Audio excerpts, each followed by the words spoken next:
morning, everyone. Before I get started, I just want to thank you guys for making us all feel so comfortable and welcome from day one, and being so open to learn from each other and giving a mutual respect that is just great to see. So thank you guys for that. This year has been nothing short of inspiring and extremely humbling for me. I could definitely say that I have a new perception on the word service. Serving is more than helping. Serving is connecting. Serving is supporting and understanding. It's caring and building community along with the future for that community. And for the future generations' leaders, I'd like to share these 3 quotes from past generations. We are all in the gutter, but some of us are looking at the stars. Oscar Wilde. Do what you can with what you have, where you are. Theodore Roosevelt. And my favorite, everyone has a plan until they get hit in the mouth. Mike Tyson. Again, I'm Justin from Staten Island, New York, also known as the Forgotten Borough. To me, all these quotes touch on something we all experience, and that's life obstacles.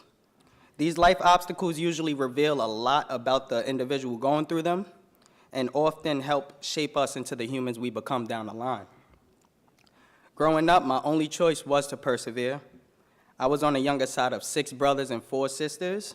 That packed household is where my grit and resilience stems from.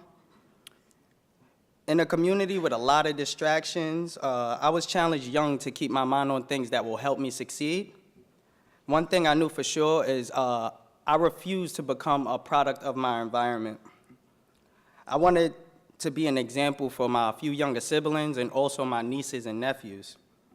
And I had enough examples of how not to live. Once I graduated from high school, I made sure I was always holding some type of occupation, from food service to inventory to customer service. I couldn't seem to get away from these dead-end jobs. I felt unsure and unconfident in my future at one point. However, I've learned that this is the position of a lot of my peers in my community. A lot of them was unsure and unconfident.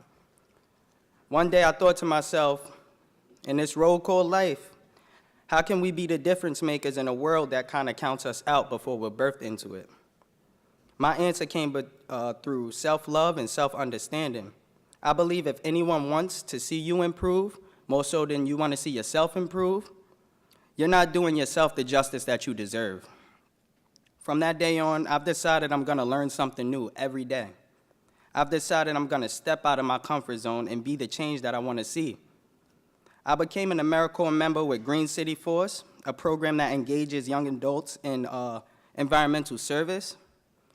I joined Green City Force with open eyes and ears. I didn't have any environmental job experience, but I wanted to find a launching point for my future career, and I was going to do that simply by working my tail off.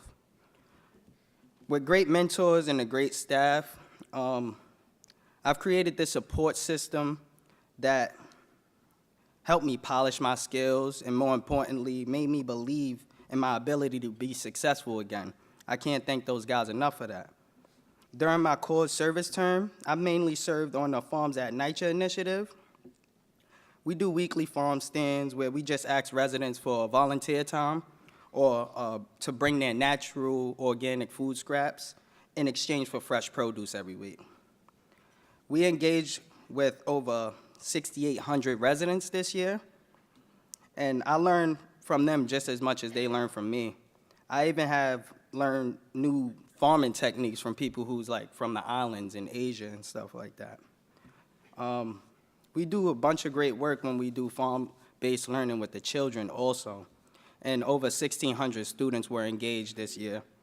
Just exposing them to the farm makes it all worth it because I had zero exposure to that kind of lifestyle growing up. We did 24,000 pounds of fresh produce across 6 farms and over 5,000 pounds of food scraps collected. Just learning this international language called agriculture has truly changed my life while impacting others. So these life obstacles, they should build us up, not knock us down. Our failures are lessons. They should fuel us, not drain us. It's challenging, but a blessing to conquer the course, and there's nothing that cannot be conquered. Treat life like the rabbit versus the tortoise. Take your time, and you're sure to get to your destination. Or like my older brother used to tell me, put in those 10,000 hours. I want to thank Green City Force for the opportunities and personalities I've had the pleasure of meeting and connecting with. Thank you to the Core Network for this amazing acknowledgement. This is definitely one of the most rewarding moments of my life. I will have my own farm. I will continue to impact lives for the better, and I will continue to lead by example. In conclusion, how can I be the change that I want to see? How about I keep growing both mentally and professionally? How about I become the solution to the social and economic injustice that I was born into? And how about I go above and beyond in everything that I do and let everyone know where you come from does not determine where you're going moving forward. Thank you very much.